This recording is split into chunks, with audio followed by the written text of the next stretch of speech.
welcome to the Lunchin with Lisa show. We are here for another Thursday. We only have one more show after this week, and I promised you all that all the shows in December were going to be absolutely inspiring, and tonight will prove just that. And we want to get you prepared for the holidays. We think this is a time for inspiration, so why not have some people on here who are going to inspire you? And we have some young energy in the house today, which I'm excited about. I always like to have young people on the show. But before we get started, I actually wanted to say happy birthday to all the people celebrating birthdays. You all know how I feel about birthdays. April, of course, in Taurus is the best because it's me. But I love celebrating birthdays. So enjoy your birthdays, everybody who's having about, I think it's Sagittarius season, if I'm not mistaken. I'm not sure.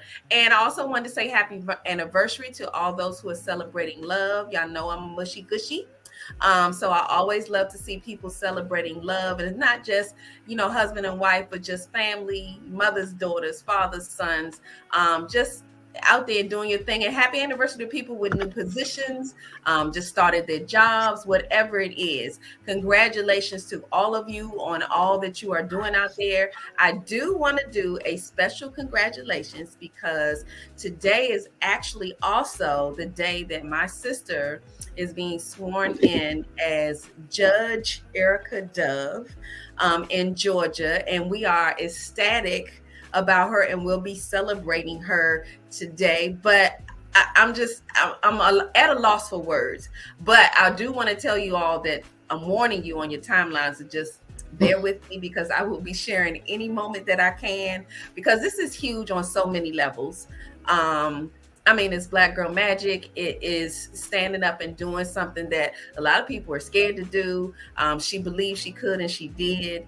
Of course, she's my baby sister. So to see her flourish and grow, she did come out of Howard. So for Bisons, I know you all are celebrating her in a wonderful way. So just congratulations. It's huge, and we're here for it all, and we're supporting her. So we're here on location in Atlanta to make sure we're here for this special occasion. So I wanted to do that special shout out. So what we want to do is go into introducing our guests. So we have two wonderful guests here. We have Keisha and Zahara Weeks. So I'm going to give you a little information about Zahara, and then we're going to have some conversations, because I think you'll be inspired by her story and her journey. And then also I want you to continue to follow her and follow Keisha and watch how she moves. I think we need to pay attention to our young people. They're teaching us something. Sometimes we're sleeping on them. But not tonight. We're not sleeping on our young people tonight. So Zahara Weeks is a 13-year-old warrior with sickle cell. And you put sickle cell SS. Does that have a particular meaning? Yes, because it's different variations of sickle cell. So sickle cell SS is the one that typically, when you refer to sickle cell anemia, we're looking at.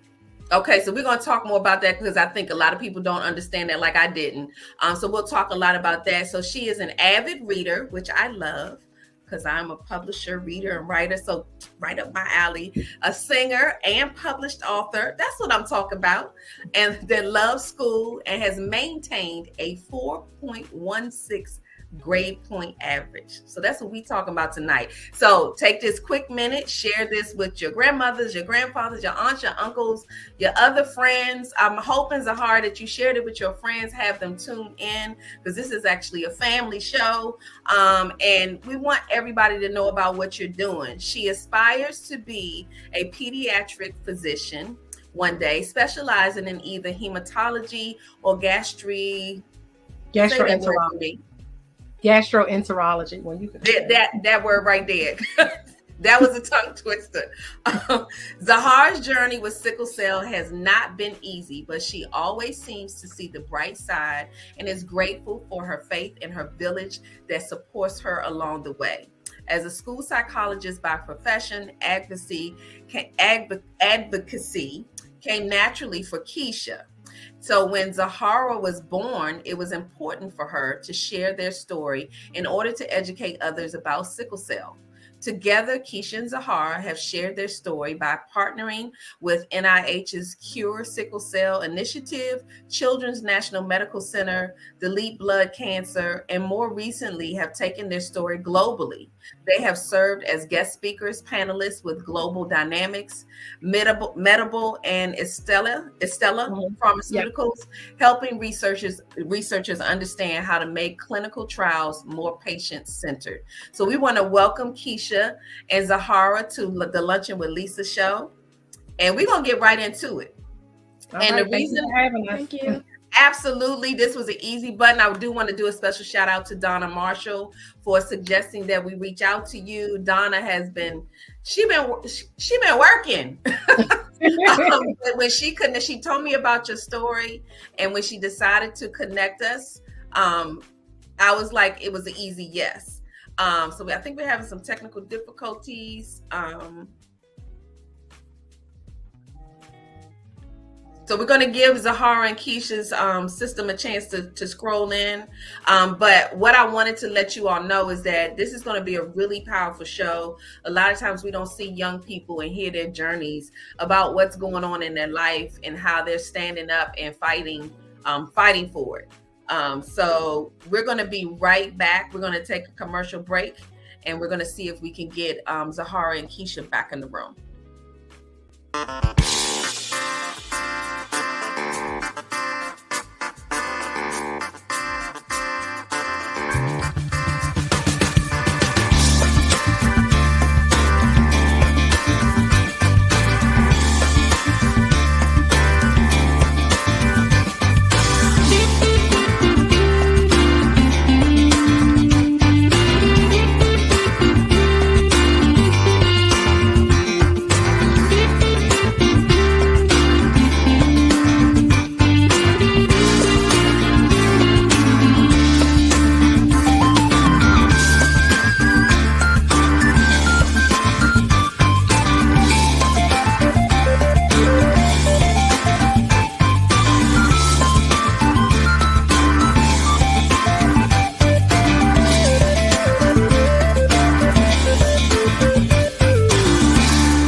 And we are back. We had some technical difficulties, but I think we're good now. Yeah. So, and that happens. We live. This is real. Okay, life is happening. And we're actually going to talk to Keisha and Zahara about how life happened for her. So I actually wanted to talk to you all about, and Keisha, you kind of lead us in with when this was discovered and then what steps you took. Because I know you went through some things as a mom, as a parent, before you could even deal with, what was going on, the combination, because mom's got to do a lot of things all at the same time.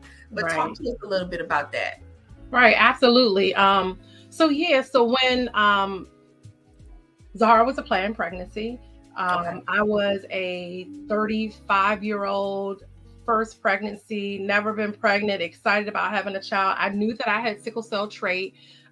We knew that it was a possibility that my husband had the sickle cell trait. We weren't 100% sure.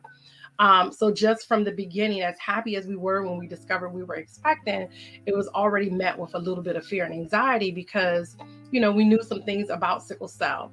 Right. So just even going before she was born, just the emotional part of what ifs. What can we expect? What could life possibly be like? But still trying to be, positive and faithful and hoping that it's only a 25% chance that if two people have sickle cell trait, there's a 25% chance that the child would be born with sickle cell. So we're like, we have a 75% chance of it not That's happening. right. We're going to go with that. My child likes to be the underdog. So, she started early with that. But, when we found out that after we had her, they do the heel prick. So when they do the blood test. And so that's typically, that's put in place to just look at lots of genetic disorders that babies could possibly have. And so sickle cell is part of that blood panel. So some time went by and it was like, well, no news is good news. We hadn't heard anything. I came home one day and there was a certified letter in my door. And that's how I found out she had sickle cell. And the face you made is the face I made too, because it's like, what a way to find out that your brand new baby has a sickling disease. Well, that's So what I was getting ready to ask you. Is that typically the way they notify you? I mean, I'm thinking phone call, or I don't know. yeah, well, I still don't really have that real answer. And I have Okay. shared that on multiple platforms and have petitioned that they find a better way if they have not already done so. But the Maryland State Department of Health they sent out that letter, so they reach out, because I guess the results from those blood tests go to them, and then they reached out to me. Um, I don't know. I don't know if that was a fluke that I had not been contacted by her Your doctor. doctor prior Right. to, but that's how I found out, needless to say. And if you can just imagine, my hormones were already interested because I just had a baby, Right. and just the overwhelming emotions and the fear and the anxiety that overcame, like, it was so much for me to even just think about it, much more talk to anyone about it. Well, I'm um thinking that it was probably double that, because you probably felt like maybe we actually got past this hurdle. right. So you kind of let it go and was more so relieved, and then Hmm. it was like you're Yep, smacked in the face with it. that's absolutely what it was. I was checking, so we have Kaiser, and so I Okay. was checking, like, let me just see if we got any lab results, let me find out if anything, and I didn't have anything, so I was like, okay, I think we may be good. So I was extremely surprised to come on, to find that letter. um and that was it. It was, your child may have a sickling disease. And um I actually felt a little reprimanded by the representative, the person that I spoke to. So it was like, call this number.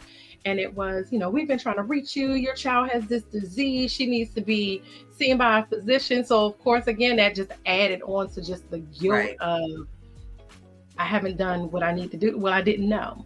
So Right. Zahara started typically when a child is diagnosed with a sickling disease, and they don't call it sickle cell initially, Okay. because they want you to go in and their follow-up things, even though they know that's what it is.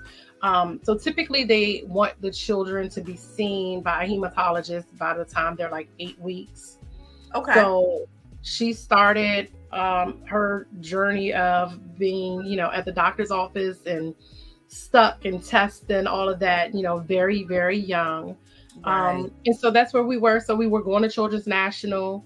Um, just a lot of information, learning what it meant. I'm a former middle school teacher. I taught math, Okay. science, and health, and sickle cell was a unit, that I shared. So I thought, between me having sickle cell trait and like actually teaching, I thought I knew, a significant All, amount about sickle right. All cell. there is And to know. I was proven wrong really, really early. Wow. That what I knew was just the tip of the iceberg of what life is like with sickle cell. Wow. So it was a lot of learning how to care for a newborn and just processing all of that. In fact, we didn't even really tell people for a while because it was just too much to talk about Right. I can and kind of imagine. navigate what life was going to be like for us. So just, our immediate family knew. So it was a process. So that's kind of how we started. And that Um, was so that you said she was 8 weeks. So you this was from the get go that you were actually tackling this. yeah, And I guess automatically that's what parents do, is they dive right in and find out, okay, what do I need to know about this? What I need to do? How do I handle her? So what kind right. of things, as she got older, were there kind of milestones? How difficult was it? Were there up moments that you can share, or even like challenging moments that people that may be going through this are, like, what do I do? How did you all make it through this? You have anything you could Right. share? Yeah, so with sickle cell, I mean, you really do have to dive in early because she's immediately put on medication. Okay. So children with sickle cell have to be on an antibiotic. It's typically penicillin, and they're on it every day. And it's not a dose as if they had an infection, but it's considered what they call a prophylactic, because with Okay. sickle cell, silent damage to all of your organs. Because if you think about it, your blood goes to every major part of your body. So it Mhm. provides the oxygen and the nutrients to everything. So anywhere where blood goes can be impacted if it's not enough oxygen in that blood. So she Okay. had to start penicillin early. Um, our first year was actually more of our anxieties around learning what to do and trying to stay on top of things. Mm-hmm. And it looks very different. Everybody's sickle cell journey is so very different. Okay. She didn't have a lot of issues her first year, but shortly after her first birthday was when it all hit the fan. Okay. So she started having what's called splenic sequestrations. And what happens is with sickle cell, for those who don't know, so sickle cell happens in the red blood cell where it loses the oxygen, the hemoglobin is lowered, and instead of having like a round blood cell that goes through your veins easily and Mm-hmm. very malleable, as the cells die, the average red blood cell lives about 120 days, and Okay. so a sickle blood cell may live maybe about 30 days. So as they die and they lose that hemoglobin, they become a sickle shape. And so if you think about like a crescent moon, and Okay. so they can get jammed because they're getting stuck in different places. And so that's what causes what most people know about pain crisis. Okay. But what you don't know is that when those sickle cells crowd up in different organs, they cause challenges. So her cells were being pulled in her spleen. Okay. So typically, your spleen, you should never feel it. Your spleen kind of hides behind your rib cage. But when she would have crisis, her spleen would grow so large that it would drop to below her belly button. And it's considered a life-threatening condition. Wow. So because it's all stuck there, the blood can't go anywhere else. Mm-hmm. So that was, our first challenge of what that was. And so she had to start getting blood transfusions anytime she had that. And so by the time just before she turned 2, she had so many. They say that if you had 2, you're likely going to have them ongoing, and every child doesn't have those. Okay. So we made the decision to have her spleen removed. So Okay. she had her spleen removed just before turning 2. Oh, wow. So much that's going on at the tender age of 2. yeah, And right. having gone through so much. Yeah, but it was, she giggles, and in her book she talked about it, how we tell her that after that surgery, it was like we had a whole new child because we didn't know, that's all we knew was her Right. with, the challenges that came with that. But when that spleen removed, the level of energy and life that she had just the next day, assured us that as difficult as that decision was, it was definitely the best decision that we could have made for her at that phase in her life. So she's had surgery since then. She's had her gallbladder removed. Okay. And that was third grade. When they removed it, they said that she had over 50 gallstones. Oh, And wow. that is common with people with sickle cell to Okay. have. And even with the spleen, most children who don't have to have their spleen removed, most patients with sickle cell, their spleen pretty much dies by the time they turn 10. Wow. So let me ask you, because this is a journey that you and Zahar took together, and then you all made it really a global platform to kind of teach other people about this. So how did you decide? Because I guess every parent is different on how they decide to pull their child into this journey. And you did it in a major way. To me, is amazing because you're actually pouring into other people. You didn't just go through it with your family and keep it private. You actually like, okay, we need to show other people what's going on, teach them. So what kind of conversations did you all have, and how did you all decide to kind of pull her in to where now she's, embraced it, talking about it, which makes it so much more powerful because, it's her story. And you led her to that. How did the conversations get to where, okay, Zahar, we're going to talk about this? Right. Well, once we got to the point where it was like, okay, this is the life this is what we have. Right. And so we began to share our story. Of course, we share with our family, and just me wanting to bring more awareness about sickle cell. I mean, sickle cell is a disease that affects multiple ethnicities, but it's primarily a disease of people of color. Right. And so, people of African descendants, but it's also Mediterranean, people from Greece, Asian, folks who are of Asian ethnicity also can have sickle cell. But so it was about, for me, starting just to kind of spread the awareness. But for Zahara, it came from a space of, it was important for us to know that this is her life and this is her journey. And so Okay. as parents, the same way, we teach our kids to tie their shoes and their Right. ABCs, and you need to learn how to read because this is your life, and we have to equip you to be able to navigate that life. It was important for us to make sure that Zahara was a part of her healthcare, Right. and that she learned early how to advocate for herself. I have pictures as a little person, as a toddler, her flushing her own IV, Wow. telling the nurses where she will want, to get her needles and things as such. And, Zahara, you want to kind of Yeah, share I was with? going to ask you. So, when, like, what age were you when you really recognized that you were kind of taking, this wasn't just my parents that are taking care of me and doing this, but I'm actually a major role in what goes on and how this is going to roll out. What age were you when you were like, okay, I'm gonna do this? It happened really, it was this age. It was like one day it just clicked to me that this was my lifeline this day, because I remember every single time I would go to the hospital, I'd be like screaming whenever they had to give me a needle. And then I just got over it. It was just like, Mhm. this is my life now, and I need to figure out how to do it. And so I think I was around kindergarten to first grade, pretty Okay. early. At the most second grade, because I remember in second grade that's when I took my wish trip, and I was probably over it by then. But at the most second grade. Well, and the But reason why I thought it's important that you share that is because, I mean, and even with anything, and I mean, I have to raise my hand on being scared of things as a grown woman, and sometimes it takes someone, a youth or someone younger than me to say, okay, look, this is what it is. Now you got to figure out a way, instead of worrying about what this, what that. Now let's figure out my game plan going forward. So you helping a lot of people who haven't yet figured it out, and you figured it out at a very young age.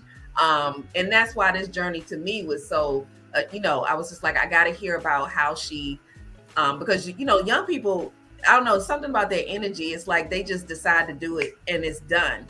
And with older people, we have to go through all these steps and, Mhm. okay, I got to transition. We got to do a whole bunch of stuff just to get ready. But you all just decide and then you move in that direction. So what was it scary when you first started and decided this? Were you intimidated with it, or you had just decided, okay, I need to learn what it is that I need to do and keep this going? it's more of the opposite, really. So when I was younger, I'm young. I didn't know all of the things about sickle cell, and nobody will ever know everything about sickle cell. But Right. now, so I wasn't that scared. Okay. And so getting older and realizing more and more about the disease kind of got me scared. But then I realized this is the same disease I had when I was younger, so there's no need to be scared. Wow. That's powerful in itself. Yeah, and so it's interesting too, because one of the things that, of course, as parents, you censor what you share with your child, right? So we talked to her about about this disease, and it was important for us that she understood it because she's not with us all the time. Right. When she was much younger, she actually attended a school that I worked at, so I felt a lot more comfortable. I was there days that I wasn't there. My colleagues knew, and I knew that it was somebody that was just a phone call away. But even in that, it was important for us to, have conversations with her about um, how to care for herself and how to advocate for herself, how to let the teachers know when something is going on. Right. And when we talk about the fear, there was a time which was for me extremely difficult. Zahara she was an early reader, Okay. and so she, would go and read books. And as a second grader, the librarian would say, she's the only child in the school that ever checks out the diseases and disorders book. I know when it's not there that Zahara has it. And she had little sticky notes and so she's reading things. And so there was a time when she was younger that I remember laying in bed one day and she was like, am I going to die? Wow. And so, she began to understand that there are some potential consequences and, complications that come along with having sickle cell. And so that was a really difficult time for us. I bet. And during that time, too, we were looking to see if we could find a bone marrow match for her, because bone marrow transplant is pretty much right now the only cure for sickle cell. And so, she was worried, like, what if we don't find a match? Does that mean that I'm going to die? And we're all going to die at some point. Right. But you don't have to worry about that right now. Right. So, Right. just trying to talk her through those fears and just trying to empower her to be able to advocate for herself and to recognize that there are certain things that we cannot control, but the things that we can, then we do that. And so learning what works for her and what's helping her to be in a healthier space, and her taking charge of doing those things. Well, and that's why I like what you're doing, because that conversation, what you just shared, I mean, that's a hard conversation, and you're having it before you're ready. Because she was such a, she was a reader. So she wasn't only just reading, she was researching. Right. Because if you start using Post-it notes and stuff like that, oh yeah, you researching some stuff. So she was already grasping the fact that, okay, so there's something to this. It's not like I'm just reading a story about somebody else. This is me. I'm learning some stuff. And that can be intimidating as a parent, because you're almost pushed into a conversation that she wants and you're not ready for. Right. But I think you all sharing this helps other people, because I'm sure that's one of those milestones where we have to have this conversation, because that's a real question. And you're not sure if she's ready for the answer, or what's going to happen after you answer the question and confirm or not. But I do, Zahar, want you to share with me. So how was it with your friends? You're getting to an age where you're intermingling with friends, and were you seeing differences, and did you explain it to them, or did you keep quiet with it? Like, how did that go as you started to make friendships and things like that? So, like my mom said, I was in a school where she was working there, so it was pretty already well known that I had sickle cell, and sometimes I would share to my classmates I would have sickle cell. But then a few years later, I transferred to a different school, and so I had to do that all over again. And so only really my close friends knew. And then once we got to third grade, fourth grade, it was a little bit more. I remember in fourth grade, every single sub that you had, when I would have my water bottle in class, they'd be like, Miss Weeks, why do you have a water bottle in class? You know you're not supposed to have it. And everybody in the class yelled in sync, she has sickle cell. And it kind of made me feel good that everybody knew. But this year, I explained what sickle cell was to the class again, because there was a lesson in health class. And I didn't realize how many people didn't know I have sickle cell. Because I also work for the announcements. And so one week during Sickle Cell Awareness Month, I explained what sickle cell was. And so people, when I did that presentation, people didn't know I wasn't just talking about sickle cell, that I had it myself. Well, and so now they believe it on a whole nother level, because a lot of times, especially when you're young, you're just thinking, okay, that's over there. It has nothing to do with me. And so to be right here with someone, it makes it more, it might make it easier for them to understand it, because they're looking at you. They can talk to you. They can ask questions, and they know you. So I think a lot of times especially when people hear that someone has, whether it's a disease or it's whatever it is, they're thinking that they're going to be able to see it. Right. And that's what confuses them. And they're already talking to you. And so they're like, I don't understand. So I like the fact that you had done so much research by that time that you were like, look, let me explain to you what's going on. Yeah. And you raise a good point too, because like sickle cell is not a disease that we can see. And so interestingly enough, some of her greatest challenges have been with adults and not with children. Really? Absolutely. She's kind of giggling. We had one school year that was horrendous. And it was an educator. It was a teacher who, I don't know. So with sickle cell, because things, they can happen. You can be in pain right now, and it could last 3 minutes. It could last 3 hours. It could last 3 days. And so we don't know. Right. And so there would be times that, like, let's say if she's saying like, I'm having some pain and I need to lay my head down, or I need to get some water, or I need to go to the nurse. And if she comes back 20 minutes later and she's smiling, you couldn't have been in that much pain, or you're making it more than what it really is. Okay. Minimizing the issue. In one, because they don't understand. And then it's just kind of, it still goes down to the root of not knowing. And she had a teacher that made life very difficult for her one school Really? year, and because of how they presented, there were students who then kind of were not as empathetic as they could have been, and so that was an entire process. And at that time, the principal suggested, well, why don't you do a presentation and talk to your class, including your teacher, um, about what sickle cell is. And so she shared with the class what sickle cell was and what it looks like and how it presents differently in different people. And so I think to some degree it helped. That was a great idea. That was actually a really great idea. Yeah.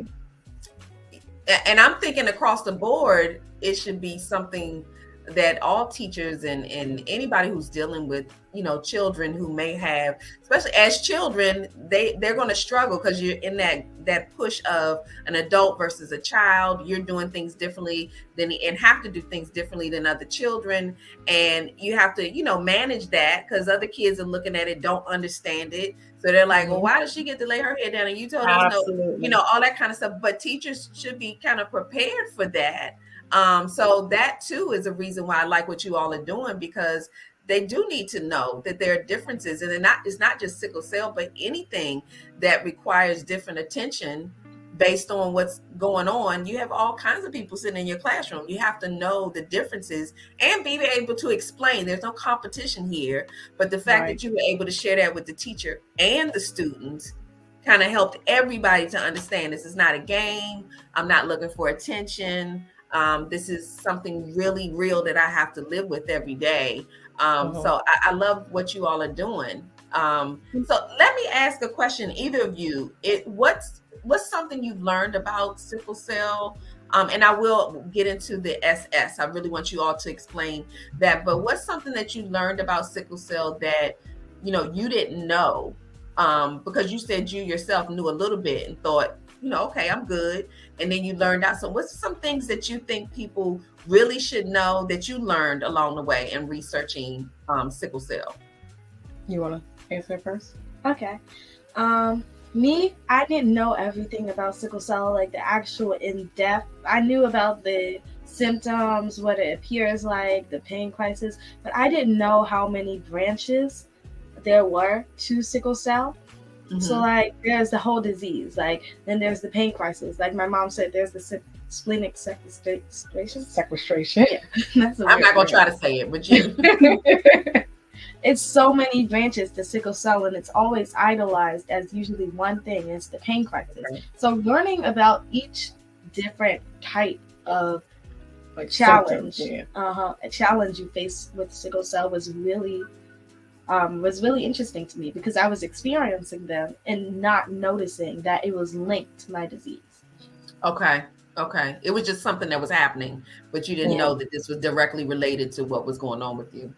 Mm-hmm. Yeah. Wow. And I think I probably would say the same thing, just as I said earlier, because your blood, goes everywhere. Sickle cell affects everything, even down to, so fun fact about Zahara, when I had Zahara, I had a C-section.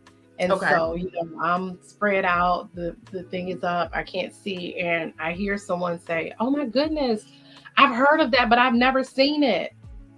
You shouldn't say that when people just had right. I'm like, oh my God, what does my baby had that this lady in here ain't never seen? So I'm like, go see what is she talking about? Right. Because the doctor says, oh, don't worry, she has teeth. And an Asian doctor, and he says, in my country, in my culture, children born with teeth are extremely intelligent. She had 2 teeth. Really? Yes. So the interesting factor with sickle cell is, so as with these teeth, they were like, oh, well, they'll probably fall out. They're neonatal teeth, and they weren't. They actually had root. But at some point, we noticed that the white of her teeth started to look yellow. Okay. And the teeth they were brittle. And so her teeth started to show the dentin, which is the component that's just under your enamel. Okay. And when we took her to the pediatric dentist, they said it likely came from a crisis in utero, So I'd never heard of that. I never knew that sickle cell could affect her while I was still pregnant with her. So he said Hmm. it could have been two things: the crisis. It could have been a crisis in utero, or it could have been, or a combination of the strong medications that she was getting as a child for pain, because morphine is what you get when you're having a pain crisis, and so it Right, right. affected the enamel of her teeth. So when I think about sickle cell, I'm not, I'm thinking, like she said, pain crisis. I'm not thinking your teeth. I'm not thinking your heart. I didn't know that children who have sickle cell, specifically SS, are at like I think it's almost like 100 times more likelihood of having a stroke. Okay, I So didn't that know was that something that either. was new to me. So just seeing how this disease affects from head to toe was just eye opening. I bet. Mhm. Well, look, you've taught me a couple of things because that's going to stay with me because I guess it is unusual for baby to be born with teeth. And I didn't even know that, what he told you about that so you are, well, all children are blessings, but to know that and him tell you that it's actually probably put a smile on your face It because did. early and then even knowing, what was going on with her, it was, yeah, it was like double Right. blessing. It was Um, she gonna be smart as a whip. I know you was like, well, my baby got teeth. Listen, and we always say, because she's such a great student. She loves learning, and we tell her often, the doctor said that when you came out, like, that was prophetic. He told us you was gonna be smart. That's right. And I'm all for it. Look, when I read what you sent over to me and saw that she loves school, because you don't hear that a lot. I kind of connected with Zahara on that level because I was one of those kids who I was not with a lot of my friends were like, what? You like school? But I really did like school. I didn't want to miss school. I wanted to be in school, and it wasn't for social purposes. I actually enjoyed learning. And I remember being in school, especially reading, because I was an English major in college. I tell you how much I love reading and writing. Okay. And people were like, what are you going to do with English? And I was like, yeah, I mean, you got to read and write with everything you do. Even if you're going to be a doctor, you got to read and write. Right, right. But I loved the reading. I think, and I'm probably aging myself, Zahara. She'd be like, I don't know what she's talking about. But back when we were in school, in elementary school, you had these different levels of reading, and you had to finish that reading level, and then you can move on to the next. And I used to, in class, I was trying to read all of them, in the first 15 minutes, and I want to get to the next level. It was just like Mhm, almost like a competition to me, because I'm like, oh no, I'm gonna read everything. Like, bring it mhm. on. When they were like, oh, let's stop for the day. No, no, no, I can do, 3 more in the next level. So reading is just everything. So when I hear young people loving to read, um, that's a good thing. So on so many levels. So never lose that. Because even as someone who loves to read, there are times when I just don't find the time.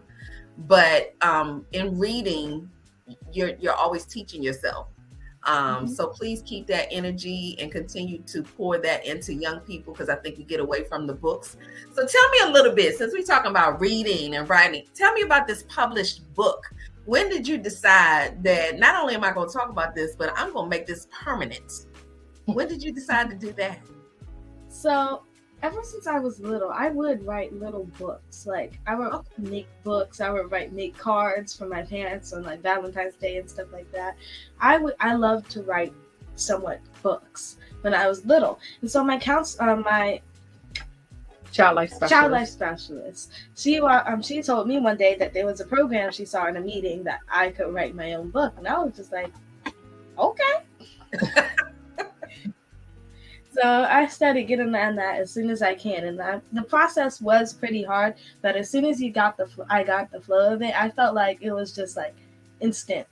Like I knew what to say. We knew how to do the book. It was kind of like an easy process after a while, and it just really made me feel like I was going to make a difference, and mm, that was really the best part, because I wanted to help other people. My future career path, I want to be a hematologist. That's helping other people. I just really want to affect the world in a positive way, And so as long as I can do that, it's going to make me happy. So writing this book really made me happy.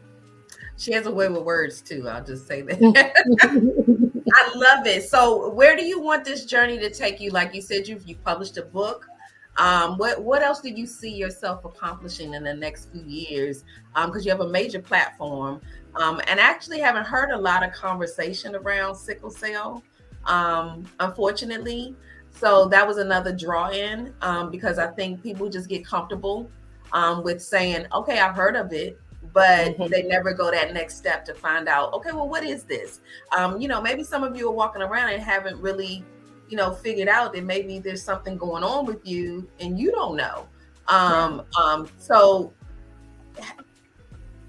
where do you want this to take you? Like, I know what you want to be when your career, but I'm assuming that you're probably not going to let this platform go. You can't, right? But where do you want this to take you? It's really, for me, about the opportunities that I have. Like I said, I want to be a hematologist. When I become a hematologist, I want people to know about me. I want to be able to help other people at the best way possible. So really spreading my name out there is the best thing for me, and also helping other people in the process of trying to make my goals and trying to get better at the things that I love to do, which is advocating about sickle cell and hopefully treating people with sickle cell. I love it. And I want to say a special shout out to your mom, to your parents, because I can tell that you all are very involved with her, which I think just kind of made this a whole wonderful thing. I have a lot in my mind that I can't really put into words right now, but to watch how you all have poured this out, and she's so articulate in how she's explaining this. And a lot of times young people don't know how to put their journey into words. And she not only did that, but she actually put it on paper. Right. And it's not even like she was just writing in a journal. She published something. Like the levels that she goes to are like amazing at her age. But I say congratulations to you all, because a lot of parents, they break down. They don't know what to do. They get lost, which makes the journey even harder for their children to get through it. So, kudos to you all for, just kind of grabbing the bull by the horn and saying, let's do this. And then you all instilled this in her. This is you doing this. She took this, I can tell. She took some of this from mom. Thank you. Yes. And it's it's really amazing. For me, I one day read an article about one of my favorite TV shows, but you'll see how it links. So it's about not silently, but casually adding implements to a character. And so one of my implements when God made me a character is having sickle cell. And so in my life, even though I have sickle cell, people don't be like, oh my God, that's the girl who has sickle cell. No, they know me as the Horror Weeks, not the girl who has sickle cell. So that's really what's important to me. So I'm not letting it be all that I know, all that I talk about. It's really just adding it to the conversation so I can still spread it, not still only being the Horror Weeks, the girl who has sickle cell. Yeah, and that's one of the things that we've, kind of pushed with her, that sickle cell doesn't define you, but it is a part of who you are. And one day I asked her, because as a parent, if I could take it away, I would, right? And so I asked her one day, if things could be different and you could be born without sickle cell, would you? And I was so surprised because she said no. And I said, you wouldn't want to be born without sickle cell, with like all the needles, all the hospital stays, all the things. And she says, Mommy, it is part of what has made me who I am. And so if I didn't have it, I wouldn't be who I am today. And so like, you spoke about how like we have so many things that we can learn from young people. And I so appreciated her response, because it is like you are who you are because you are a culmination of the experiences that you've had in life. And this is a part of that. So that's a huge blessing to have that kind of, and I'm not just saying this to be saying this, to have that kind of insight. Just because, I know adults who have not grasped, that this is my journey. And then to me, embrace Right. Whatever it is about you that's different, it's unique. And here's the thing. I mean, I do believe that, God doesn't give you anything you can't handle. So no Right. one could have handled this journey but you. So how are we to question what was given to us when it was given to us for a reason? Yep. And I like that. Some people do not, but you have followed your assignment. And that'll even make more sense as you get older, because it took me a while to figure it out. But I like I just love what you're doing. I love your energy. She's smart as a whip. I just love kids who read. I can't say that enough. Even kids who are really good readers, but they just don't like books. And I'm one of those people that love, and I don't know if this is you, I love books in my hand. I know that we're in the world of technology and you can do the digital. I just need to touch a book and the post Barnes and Nobles. We passed the Barnes. She's like, "Mommy, pull over. Can we please go?" Yeah. Look, it makes my heart smile just knowing that that's your part of your journey. And when you mentioned when she was younger and she was using Post-its, that was a true sign to me that is a writer reader, because that's just what we do. Okay, Post-its, notes, there's stuff everywhere. So I love it. So share a little bit with me, Zahara, about what you do to have fun. What do you do with your friends? What are your other goals? Are you going to write again? Are we doing another published book? Are we doing a movie? Like, what's going on? I wish we could do a movie, but hey, that could be on the agenda.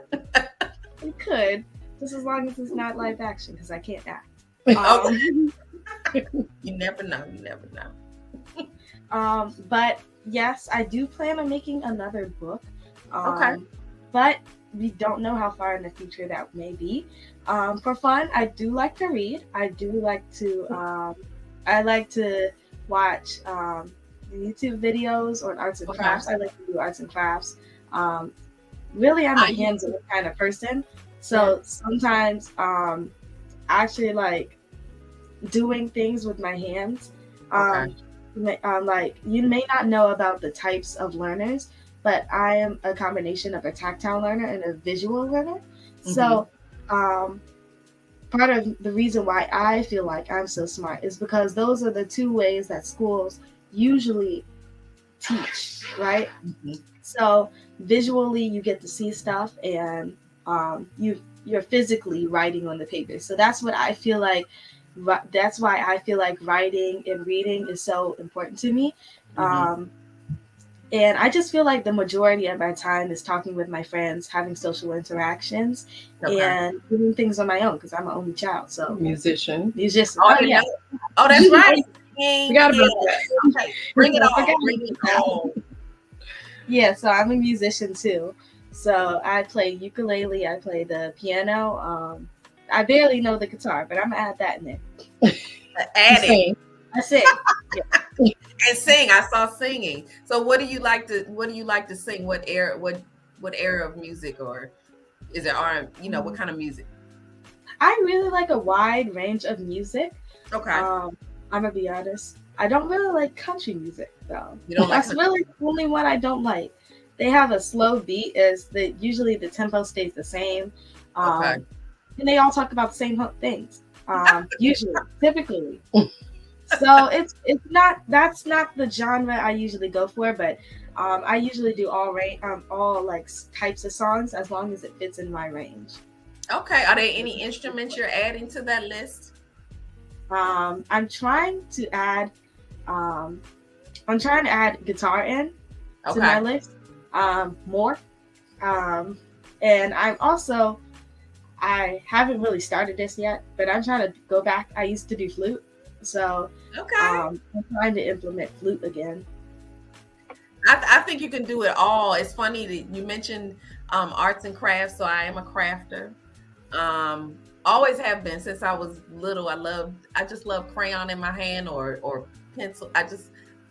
My mother always said, you're going to do something artsy. I made my daughter, when she was younger, I made her borders because, as a single mom at the time, I couldn't afford borders. They were expensive. So I just got the stencil and carved it out and put them all over the ceilings and things. I love, like you said, I like to be doing things with my hands. I do wreaths and I got to be crafting. I think it's good for your mind to just use your hands to create. She recently joined the chess club. When you said something about good for your mind, she just joined the chess club. Oh, you ain't saying nothing about the chess. Okay, so you ain't saying nothing about the chess because I need to learn how to play chess. And actually, I have a friend of mine who has a chess club in Waldorf, and they do tournaments and things like that. So I was like, you got to teach me how to do this because it is that strategy thinking. It keeps your mind moving. So crafting is my thing. I played the violin in elementary school, and my friends was like, she is such a nerd. But I'm okay with being a nerd. I played the violin all through elementary school. I tried to go on to the clarinet because a lot of people were playing it, but the violin was my thing. I did play the piano a little bit, so I loved hearing that too. It's just that I didn't read the music the right way, so I played by ear, which could be challenging because the teacher would always say she's wonderful, but that's not the note that was on the paper. Or just, I need you to look that. Listen, when her teacher watches it, she's gonna giggle because that's her thing. She's like, it's hard because she'll play a song and then it's like next thing you know she's playing it, but she's memorized it after playing it twice, and the teacher's like, I want you to read.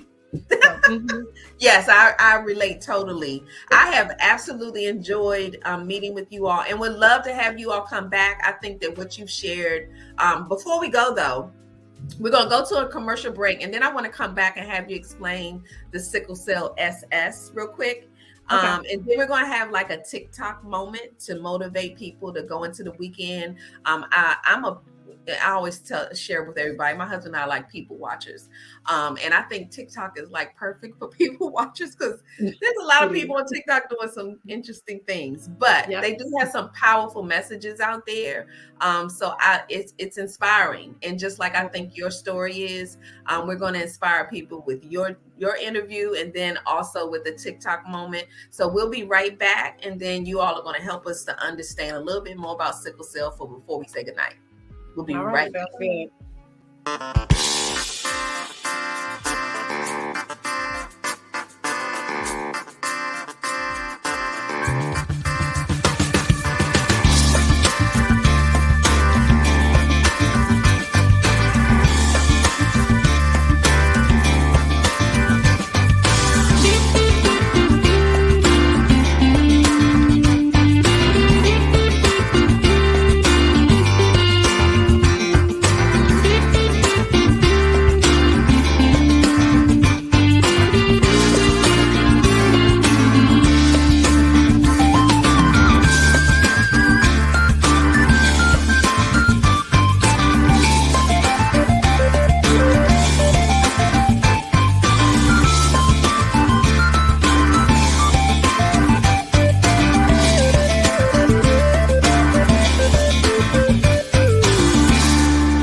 To remind you all, you just saw, we actually are having our very first Hidden Treasure Awards this December 17th, and it's sponsored by my online magazine, Dove Style Magazine. We're very excited to award some people who I think, Keisha, you mentioned something earlier about Zahara and Underdog, and it was funny that you mentioned that as well, because Hidden Treasure Awards I decided to do because I wanted to actually acknowledge those people who, a lot of times there's wonderful people out here doing amazing things, and a lot of people get acknowledged, but there's a group of people who don't, and I am those are my people.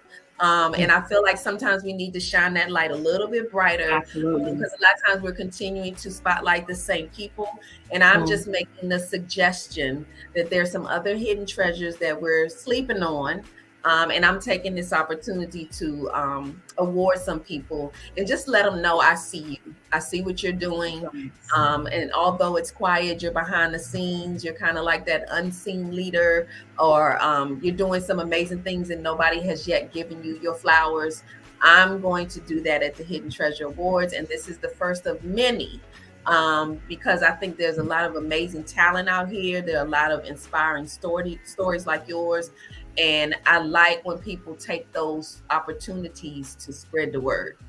So thank you for what you all are doing in the community. But before we go to our TikTok moment, tell us a little bit about what sickle cell SS really means. So there are multiple variations of sickle cell, and so when a person is born with sickle cell, so within our blood, our hemoglobin, there are like different I guess strands, for lack of a better word. And so when you get a sickle gene from your parent, from your mother, and the sickle gene from your father, it's considered like capital S. And so that's what is sickle cell anemia. And that's typically considered to be one of the more challenging variants of sickle cell.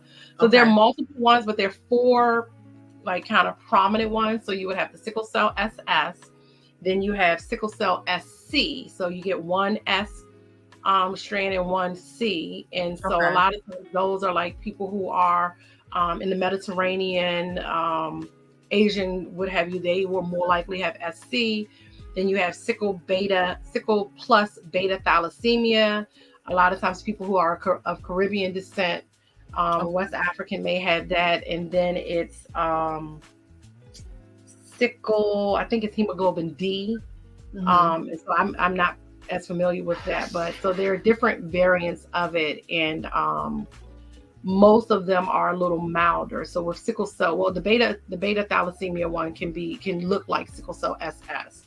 But if the person has sickle cell SC, typically their complications are a lot milder than, that's what they, for the most part.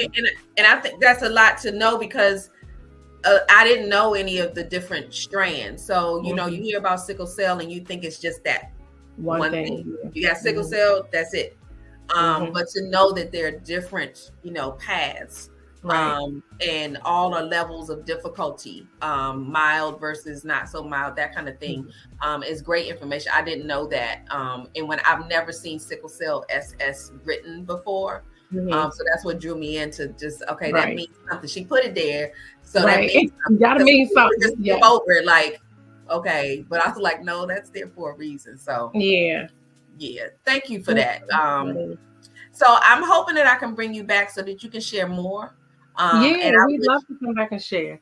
Absolutely. And I wish you all much success on your journey and sharing. Please continue to shine a light on this. And like I said, my platform is available to you at any time. Thank you so much. Absolutely. So what we're going to do, and we didn't follow our regular protocol just because I wanted you and Zahara to really share your journey. Sometimes we go into a Luncheon with Lisa moment, where we talk about what people are lunching about in the world. Now, if you got, it's a lot of luncheon going on, and and that's a word for us, because the first time I said it, I said, doesn't mean I'm bringing you lunch. No, it means somebody is tripping about something. But we went there because we wanted you to share your story. But we are going to share this TikTok moment because I think it just relates. And I always like to put something positive out there to go into the weekend. And again, I want to remind everybody that you all can come to Luncheon with Lisa every Thursday, 7 to 8 p.m. Eastern Standard Time, to hear about journeys just like this. I also want you to connect with them. And I forgot, can you all share your information, where they can contact you to possibly learn more or see where you're speaking? Can you share your information with us? Yeah, so you can find me on platforms like Facebook, just Keisha Weeks, KESHAWEEKS. I often share a lot about Zahara You can look at Z Marley Warrior Princess. Okay. And if you want to reach us by email, you can email us at awarrioranhermom@gmail.com. And yeah, that's it. And A I'm warrior on and her mom. How A about Warrior that? and Her Mom. Yeah. I love that. So what we're going to do right now is, along with everybody who's watching, we're going to take a TikTok moment. And please reach out to Keisha, follow them, follow their journey. I think there are a lot of people out there that maybe don't know what to ask, and don't know who to ask. So I'm hoping that we're providing you with at least, one avenue of some clarity. And Keisha, you already kind of knew a little something about sickle cell, but this journey was something for you too. Absolutely. Yeah, it was part of your assignment. Was you're going to know still more learning. than you think you need. Right. You're going to learn more, and you're going to teach other people. So you all can come to our page, Lunchin with Lisa. We can run the show at any time. You're also going to find the show streamed on all the podcast platforms, Spotify, iHeart, Google Radio, all those Apple Radio, those kind of things. So you'll find it there. And on Lunchin with Lisa page and all of my platforms, we run the show. So there's no excuses for not tuning in to Lunchin with Lisa and finding a little bit more about Keisha and Zahara. So we're going to take a TikTok moment. We're going to watch with them, Keisha and Zahara, and then we're going to come back and say goodnight. All right. You got to be careful how you handle people that are gifted, because when somebody's gifted, I don't care what kind of pit you put them in, they'll get out of it. I don't care what kind of lie you tell on them, they'll get out of it. I don't care what kind of prison you put it in, they'll get out of it. I want to talk to some people that have gotten out of some stuff that people put you in and thought you'd never get out of it. But because of the level of the gift that's down inside of you, I don't care how deep the pit was, sooner or later God will get you out of it. I don't care how the lies that have been told on you, pretty soon God will get you out of it. I don't care if they put you in prison. After a while, you'll be running the prison because you're gifted.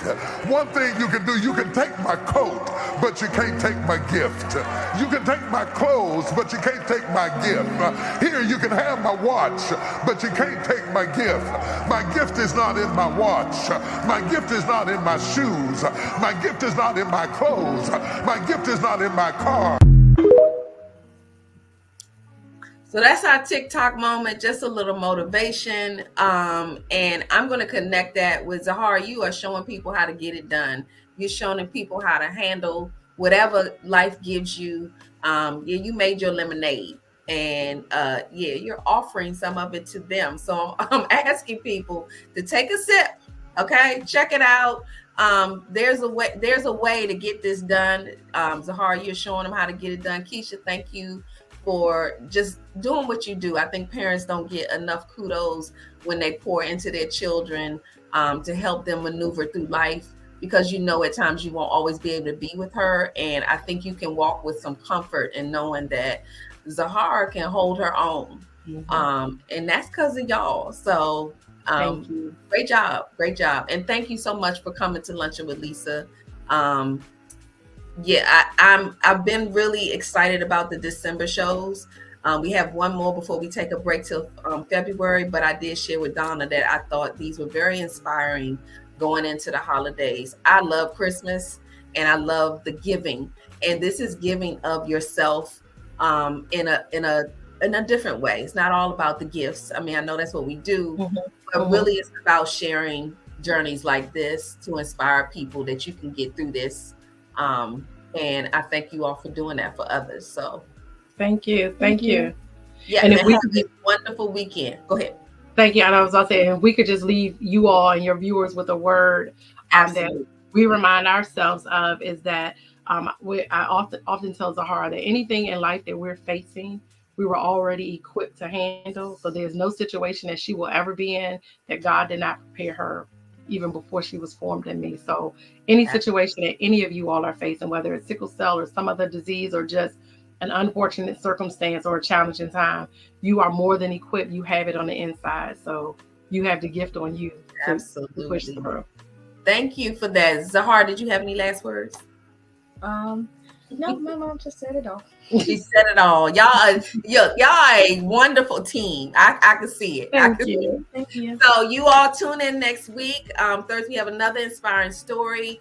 And it's 7 p.m. Eastern Standard Time, Lunchin with Lisa. So we'll see you then. Have a wonderful weekend. Have a good one. Bye-bye.